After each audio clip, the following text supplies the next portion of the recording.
the popular, and Lost was huge, and that was a huge television event. And I remember like an all new television event. It was like it got the most viewers of anything on Earth, and like aliens were watching from space on satellites to see that like the next episode of Lost was going to be even more disappointing than the last one.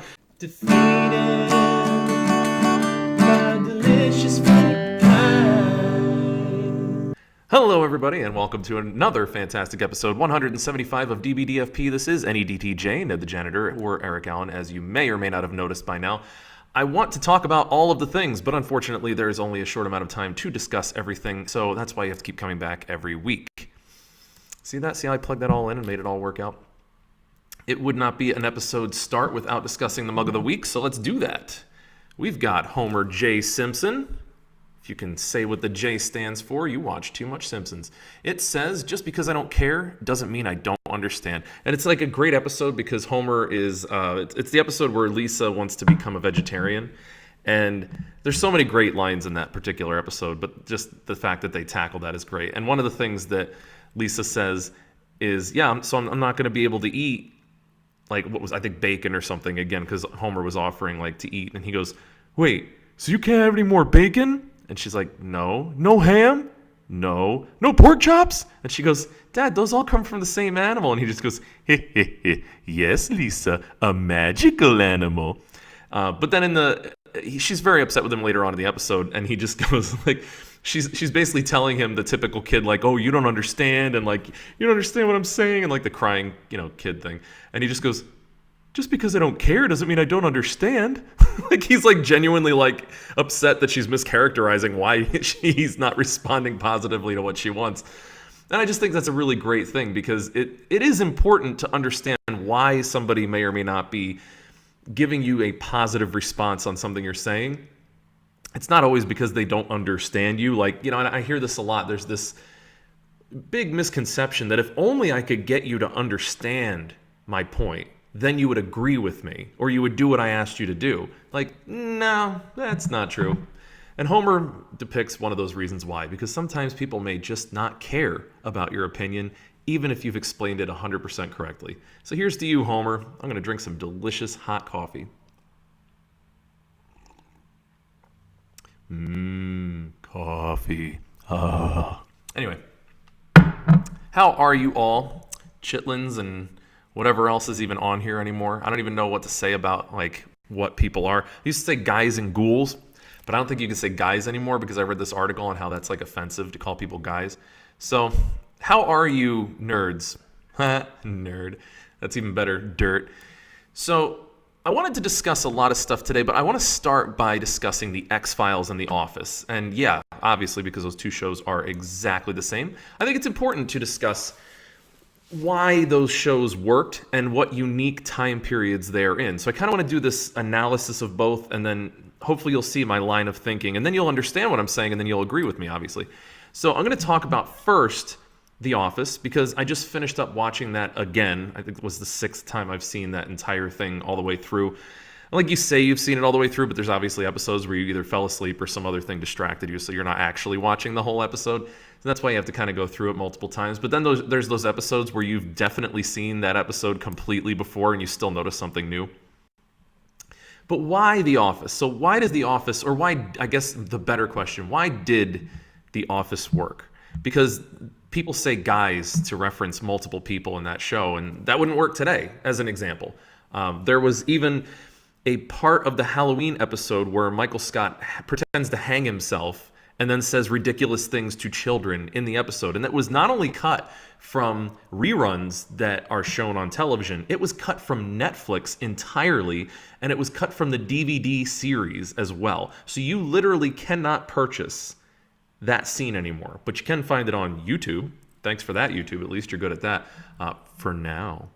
So you can look that up. It's the Michael Scott Halloween scene, deleted Halloween scene. I encourage you to see. It's a very like risky scene, but I mean, if you weren't born in 2000 plus, it's not that risque. Like, just being honest with you, it's okay. Gen Xers and boomers and really old millennials, like, you know what I'm talking about. It's not a big deal. It is, however, hilarious. And that's the thing about The Office. The Office was a funny show at the time, and it's still funny today because the things that we found funny in 2006 and 2008 are still funny today. We just have to pretend like they're not. So like what the show does a great job of is looking innocent on the surface to people with very, very, very sensitive skin today. And yet, when you go in and watch it, you almost have permission to laugh at all of the things that are said in the show and done in the show because, like, well, you know, it was a different time. Like Family Guy. There's like 20 plus years of Family Guy episodes insulting just about everybody and being pretty offensive. And yet, it's like, oh, it's okay because you can go back and watch those and it's like, that was a different time. You know, like we watch it like as if The Office was filmed in black and white or sepia or something, and you had like, you know, people with like standing in the farm position because they had to wait for 5 minutes for the photo to burn into the piece of silver oxide. It's amazing to me that the show, like it ended not that long ago. Like I think people don't realize that the show less than a decade ago was live. Like it was actively going on. Like, so for reference, in season 9 of The Office, they were making mention of like shows that are still on today. Or like Game of Thrones, for instance, was in like the beginning of season 9 or like the end of season 8. Game of Thrones just ended last year. So things that were pop culture and still are pop culture today made it to the tail end of The Office. So it's still like relevant. Like, and this will not always be the case. In 10 years, people will not relate to this show. This will not be like romanticized and popularized, and people won't talk about it. There won't still be articles about Pam and Jim in 10 years. And for the same reason that nobody talks about Cheers or Frasier today. Even Seinfeld is not relevant anymore. Do you know kids? That's a good question first. Do you know kids? Because if you don't, this really doesn't matter to you. But if you talk to kids, they don't know what Seinfeld is. Kids don't watch Seinfeld. There are not reruns of Seinfeld on regular network television when kids watch TV. Kids don't watch TV, but let's be real. If Friends and Seinfeld were on Netflix Kids or like YouTube Kids, kids would not be watching it because it's just not relevant anymore. It's not a show that people are trying to watch. And this happens after a certain amount of time. But so for right now, what happens with The Office is like you kind of get it. Like it's interesting still to people who are like younger, and they'll appreciate it and kind of laugh about it because when they were kids, people still had a sense of humor. And so they can watch it and be like, oh, that's like funny. And the references they're making aren't totally crazily old. Like I actually know most of the things they're talking about. Whereas if you had them go back and try to watch Dawson's Creek or something, first of all, they'll be laughing hysterically the whole time because of the clothes and the music and, you know, the terrible dialogue and bad acting. But aside from that, it's just a time period piece that just didn't age well. It didn't make it. It was too old. Even like 90210, it's, as a show, not relevant today for the things that are going on today. And there's a couple of pieces of technology that are important there. And this is one of the things that I'm going to reference again when I talk about the X-Files. Number one, throughout the entirety of The Office, everybody had cell phones. And that's significant because really, if you want to do like a bright line for culture between what is considered boomer and what is considered like younger or like acceptable to like today, cell phones is one of the bright lines. Like when cell phones were prevalent, which was like very quickly between 2004 and 2009, everybody had cell phones. And it went from like the Nokia brick, like Thor's hammer phone to flip phones in about a year and a half. The Motorola Razr came out, not like the new one that came out, which is just obscenely expensive for what looks like a crappier version of a real smartphone. Not to hate, but I'm just not spending $1,600 on a flip phone. I can get one of those for like $50 cash. So yeah, I would not do that. But the Razr changed that whole game, and then color screens came on, and ringtones, and pictures, picture messages, watching videos on your phone. That all happened during the time of The Office. So it's post-cell phone era. YouTube is throughout the entirety of The Office. That's a bright line in the cultural sand. People still find it relevant. And you go back and watch Seinfeld, no cell phones, no soup for you, nothing that technologically speaking really makes any sense. A lot of the problems that happen in Seinfeld are just not problems today because of cell phones. Uber, versus taxi cabs. There were taxi episodes, full episodes with taxi problems in Seinfeld, and there are episodes where that just isn't a thing in every show after we had Uber. So these were technological bright lines that just really didn't make shows make the cut anymore. And again, this is why I say in 10 years it won't make sense anyway, because with implants and like perma VR, or like I guess altered reality, and after all the terrible things happen to the world, but we'll have these like literal rosy colored glasses that will be able to augment reality so it looks like normal again, even though we're living in filth and radiation. It'll be a little different. Shows will be a little different. You'll be able to watch them on those rose-colored glasses, so that'll be cool for all 8 of you that'll be able to afford it. But I just read an article that says that we're all going to make it. Even if we have nuclear war and we do terrible things to our planet, we're not going to be able to snuff ourselves out. So hey, maybe you'll be watching or listening to DBDFP in 10 years as well. On boats with Kevin Costner. Waterworld was a really bad movie, and that's another thing that really didn't make the cut because, again, technologically speaking, the only thing that really was in Waterworld that is still here today is jet skis. That's not enough. So the other thing that made sense at the time for The Office was people felt like they had control over the show to a degree. So critics and audience members were in forums where they were making predictions, complaining about characters, complaining about storylines, and that input was being utilized by the directors and the writers of the show and the producers to change the way the show went as it happened. So that was newer. It was not brand new, because I will talk about that in a little bit, but people really felt like they were a part of a community that can make a difference and influence what happened in the show. So that kind of made it interesting. It made it fun. It made it something to go through. It also was on television at the end of television being something that people watched live. So I'm not saying that television doesn't exist. I'm just saying it's completely irrelevant, in my opinion. It's a pretty solid opinion. Fight me. But it's television. Nobody watches live TV anymore. I mean, I remember when TiVo started, that was like a thing where, you could record your show and then fast forward through commercials. And then every cable company was offering recording your shows and then setting up times and just having it. So people haven't been watching live television for over 10 years. But less and less people are watching their media through television at all. I mean, you're watching me right now through what? Your phone, your tablet, your computer, your TV that's attached to a smartphone app. Like your TV's a smart TV, so you're watching YouTube on your TV. You don't watch people anymore on television. You're watching people on YouTube. You're watching people on Twitter, Periscopes. You're watching people on Facebook Lives, on Instagram. Actually, you're not watching anything on Instagram TV because that platform failed miserably. Miserable failure. And I remember when everybody was saying, that's going to be the new thing that competes with YouTube. I mean, YouTube has failed in many ways. Instagram still is just not a thing. Nobody watches IGTV. Go ahead, download the app IGTV and see how much you can watch. I'll wait. All right, that should be about enough time. You found that you can't watch anything on it. So, that's a thing. And I think that's funny, but you're not, if you're watching this, that, and comment below, please. If you still watch live television, I would love to discuss the dinosaurs with you, and if you've seen any, and how they look in real life, or looked for you when you were there riding them. Hopefully you were riding dinosaurs. If you lived at a time of dinosaurs, I really hope you rode dinosaurs and you had lasers and stuff on them and used to fight people against with other dinosaurs and stuff. There was a cartoon, I don't even know if it was a long-standing cartoon, called Dino Riders. We had one VHS of 3 episodes of Dino Riders. It was the coolest idea ever.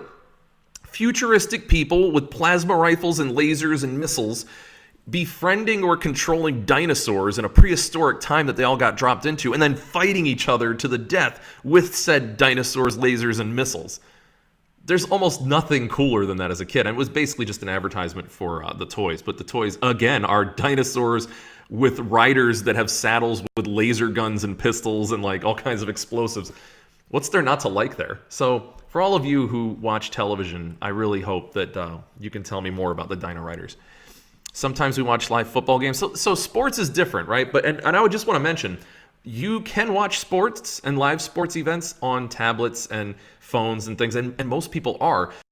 What I find the ratings show is that more people are watching sports events, particularly football fights, and basketball at bars. So like at community-based situations, like where they're either paying pay-per-view or they're just watching the game with people at like a bar or a pub or a restaurant or Dave and Buster's or something. So, but yes, you can still watch like live sports. But do you know when your favorite show airs a new episode every week? What is your favorite show? And are you watching that show on Amazon Prime? Are you watching it on Hulu? Or are you watching it on YouTube? Like, what are you watching it on? Chances are it's not on television.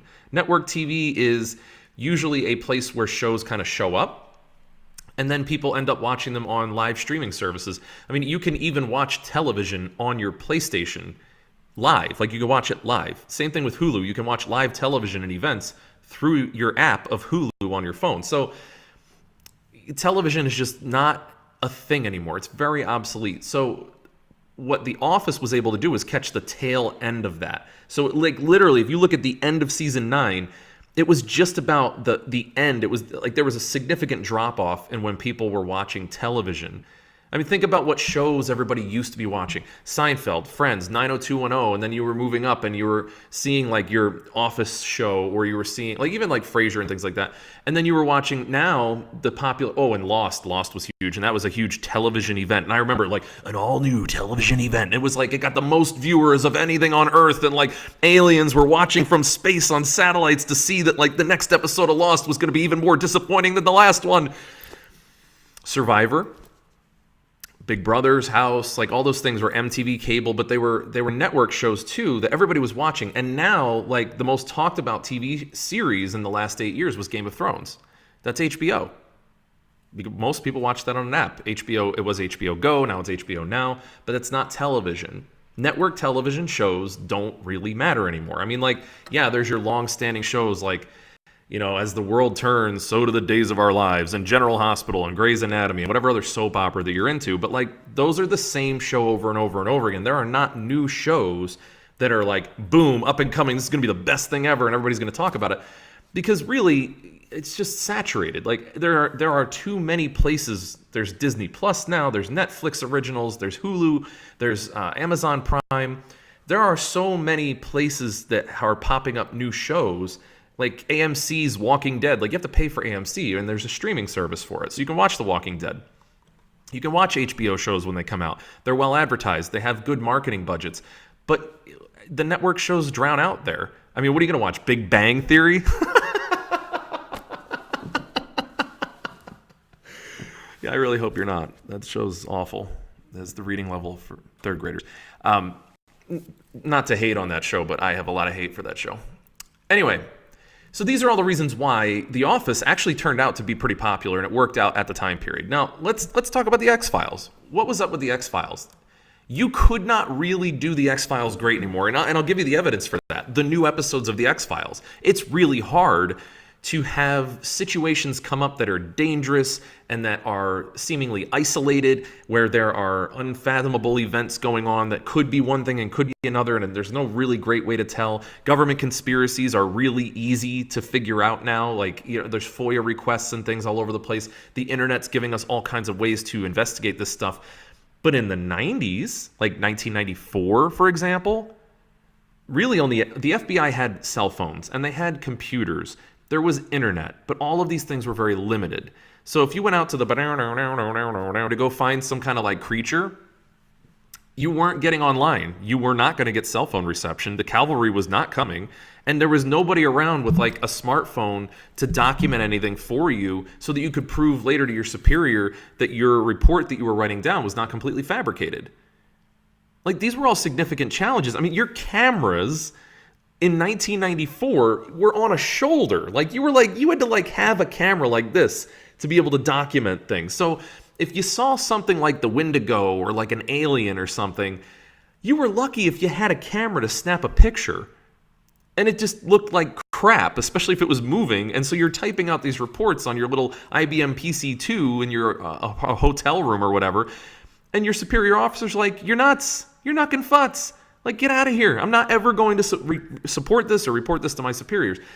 That whole storyline just doesn't work today. Because, like, if Mulder was walking around today with his phone, he'd just be like, "Yep. Could you say that again? Yeah, could you say it a little louder? All right, I'm going to upload this right now. I'm going to skip my government official boss and just like put it to the middleman. So the show had some mystery to it that you just couldn't do today. It's a time period specific piece. So it was hot on like ideas that were becoming more sensational at the time. You had Star Trek, and you had like The Outer Limits was doing some stuff. The Sci-Fi Channel was new in the 90s. Science fiction was becoming very popular in the mid to late 90s. So it was like riding on that wave of like, wow, everybody's kind of really into aliens and everybody's kind of really into a lot of that stuff. So that's really a lot of what made it popular. Again, it worked at a time period where it wouldn't work today. But the most important thing that the X-Files had that no other really popular show at the time had was it started and ended at the height of internet forums discussing a television show. So in 1995, you could go onto a Lycos forum or a Yahoo forum in 96 and talk to your friends with like handles like, I'm not going to say, that's kind of gross, but they're going to say things like Love Handler 49 that this episode sucked because of blah, blah, blah. They should have done this and this. I don't know what's going on with the conspiracy. They need to change this, and I think this will be really cool. And so fan fiction started to be written online, and people were able to read them, including the directors and producers, who were then like, wow, that's actually a better idea than what we were going to come up with. Let's tweak it to actually add that in.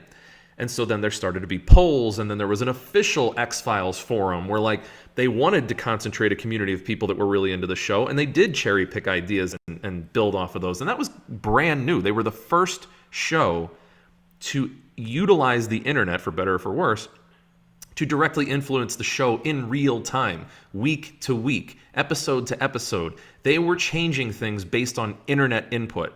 And that was the first time that happened. And that's what made the show last for 10 years. And it made it so popular that it actually put out a revival season or two recently. It's had 2 feature-length movies. And almost everything on the internet today has referenced the X-Files sound. You know the sound I'm talking about. For anything that sounds like it's mysterious, right? Even people who haven't watched the X-Files know that sounds mysterious. They did a good job. Great job, Mark Snow. That's another thing. I actually know who wrote the song for the X-Files. Like, when does that happen? That's so bizarre. That's like that you would know the people behind the music for a show. Everything about the X-Files was marketed really well by Fox. And it was probably the last show that Fox took and loved and handled with a deal of maturity and respect and care that really no other show on Fox has gotten since then, other than maybe The Simpsons. And even that, like, they abused the crap out of Matt Groening on that. They basically held that show ransom and Futurama ransom so that they forced him to do more slave labor on The Simpsons writing.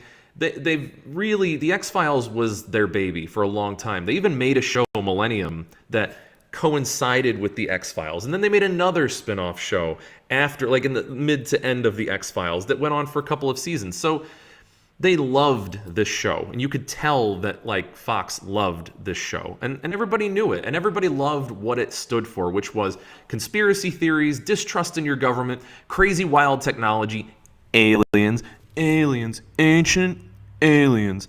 Ancient alien theorists say X-Files is a yes. I mean, this is everything that you look at now about like conspiracy theories or like InfoWars stuff or, like the ancient aliens, they all touch on parts of what the X-Files brought together and made a cultural pop icon with hot actors that portrayed kind of the ways that you would be struggling to explain things or try to prove things to people at a time period where you just didn't have cell phones to like manage these videos and audio recordings. So again, it was the end. It wasn't just the beginning of some things. It was the end of other things. And it was a cultural bright line of like, there's skepticism now, but there's so much skepticism that there's skepticism about shows that are skeptical.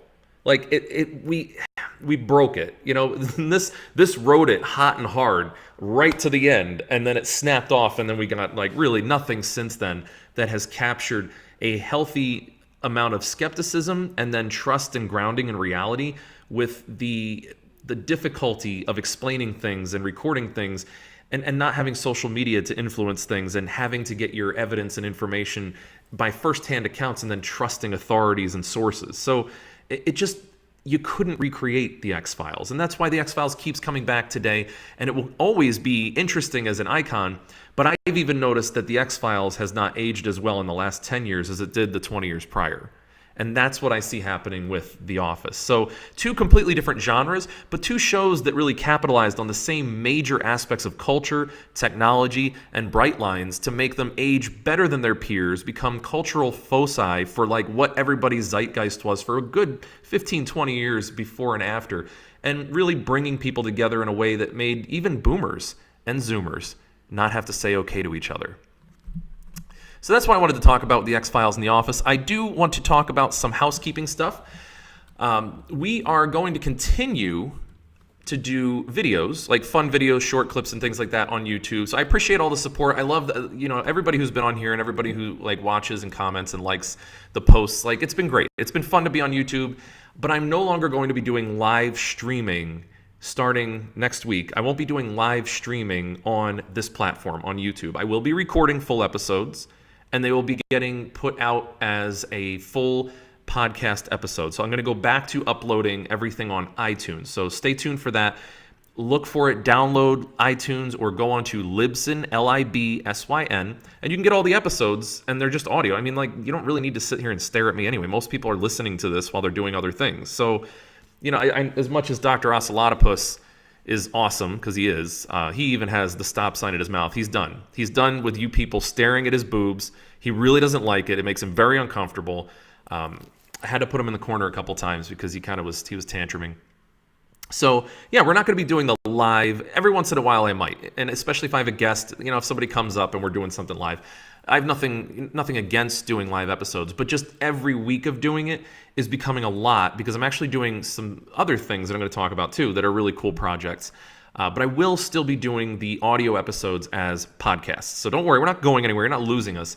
But you will have to be emailing us at defeatedbydeliciousfruitpies@gmail.com if you want me to reply and respond to you every week during the episodes. And they will not be live, so that way I can record them, and then you don't have to hear the horrible, horrible mistakes that I make week in and week out. You're still going to hear them because I'm not taking the time to edit them out. Just FYI.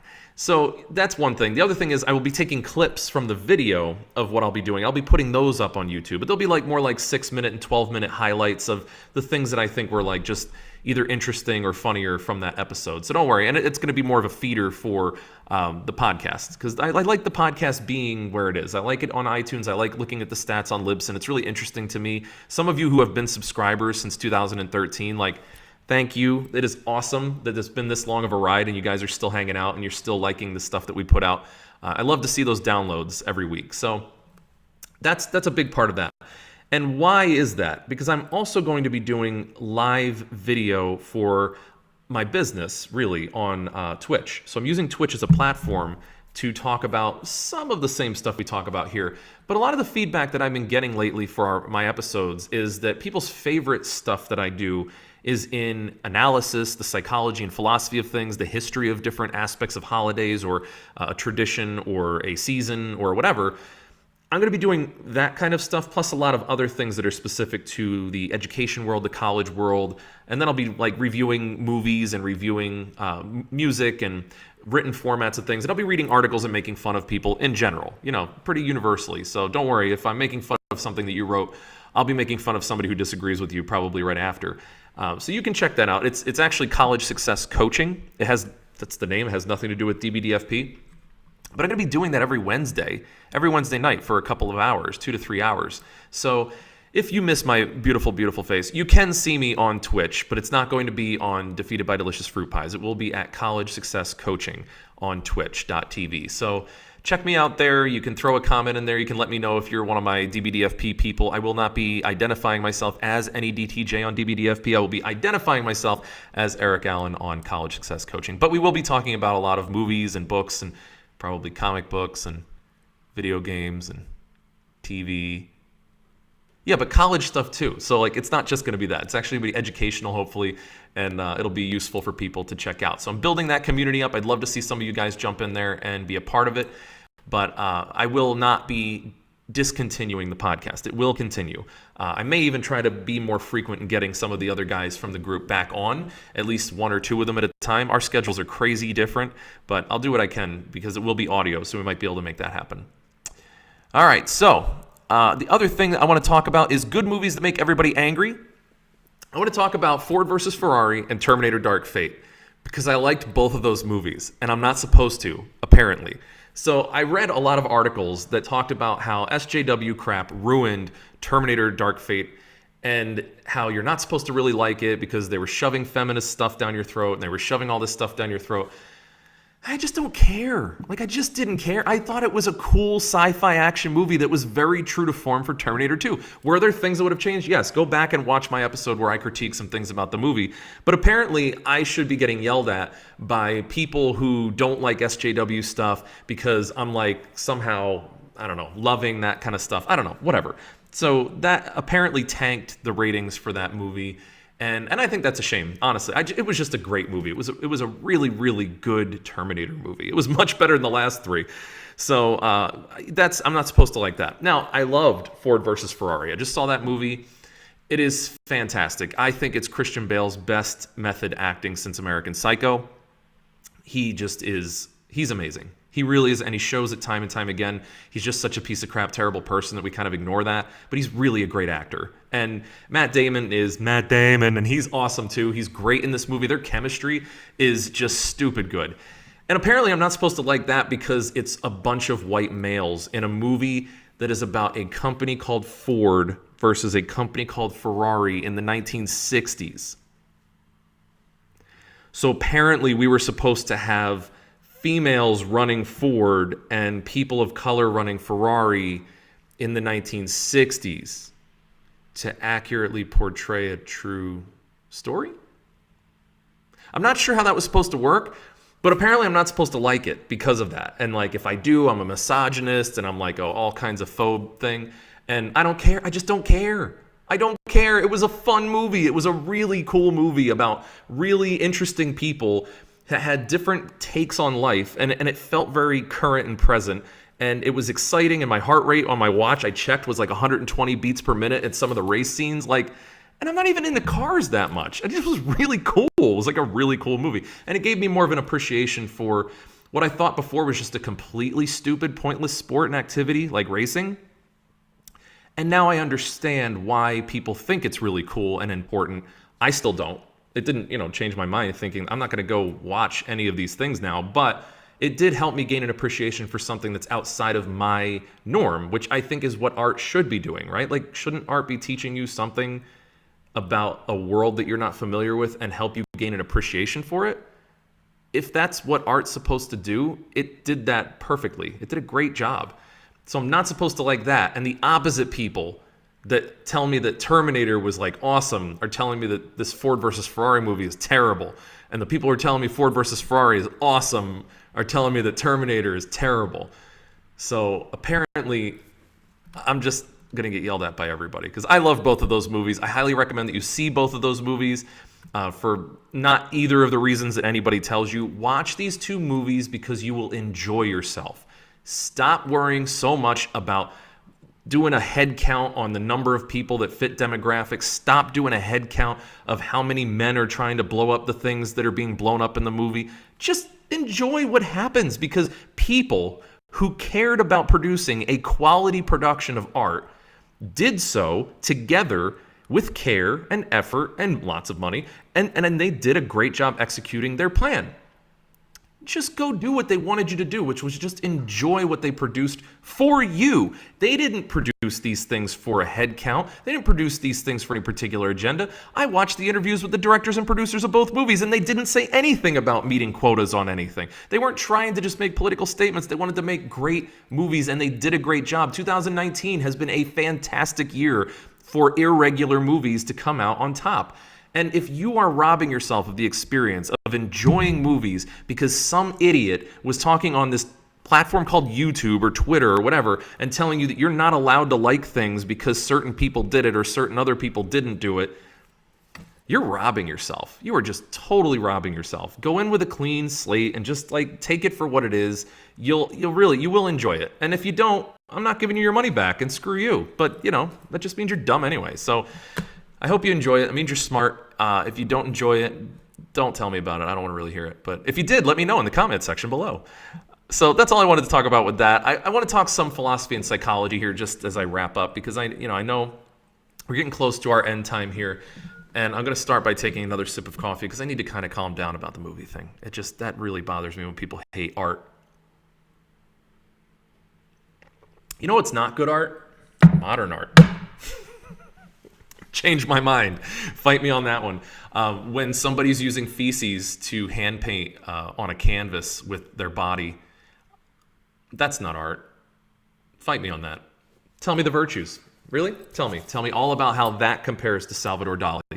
I'd love to hear it. I don't really want to hear it. You're probably dumb too. So let me talk about psychology and philosophy a little bit. This will be kind of a nice transition into some of the stuff that I'm going to be doing on Twitch.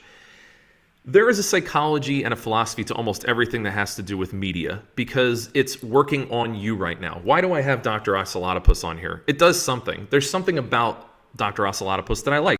There was something about people voting to name him that gained a sense of ownership for people who are watching this channel. There is something about having music in the beginning of an intro that makes it seem more legitimate. Why do I have this background? Why did I have the background for the longest time that I did? Because the science, the psychology suggested that was a good idea to make it more of a legitimate channel. Why do people not like to talk about politics on channels that are based on entertainment? Because everybody knows that the things you don't want to talk about are religion and politics when you're trying to just have a good time. So there's a lot of philosophy and a lot of psychology that goes into the making of a production or even the enjoyment of a production like this. And, I want to talk more about that kind of stuff. I want to not be afraid to let you guys know what I think and what my opinion is on some of this stuff. But I don't want you to think that means that I don't have a really contradictory opinion about other aspects of maybe the same type of art, culture, history, media, whatever.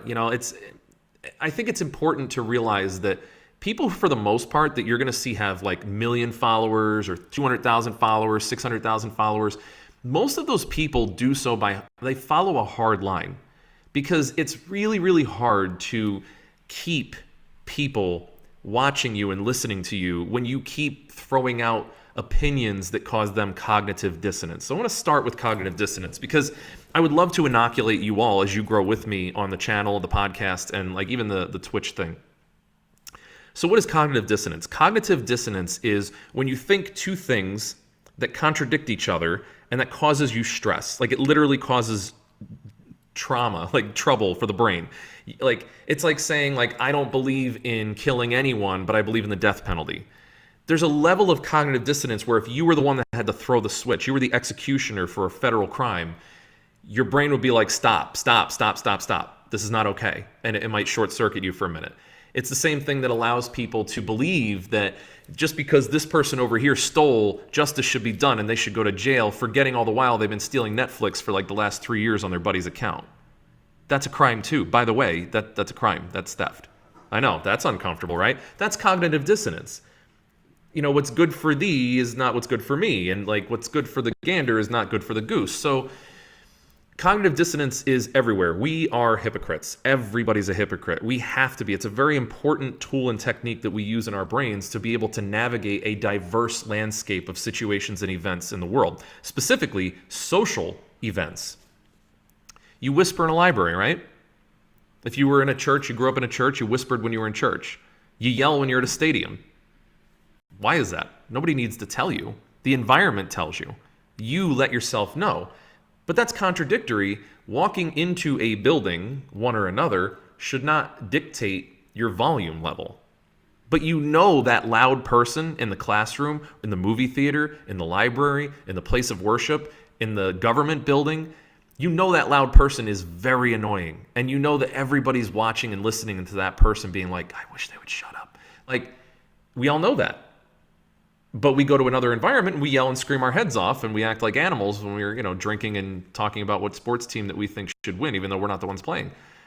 It's just, there's a lot of hypocrisy in how we behave. And it's situational, it's environmental, and we give ourselves excuses for it.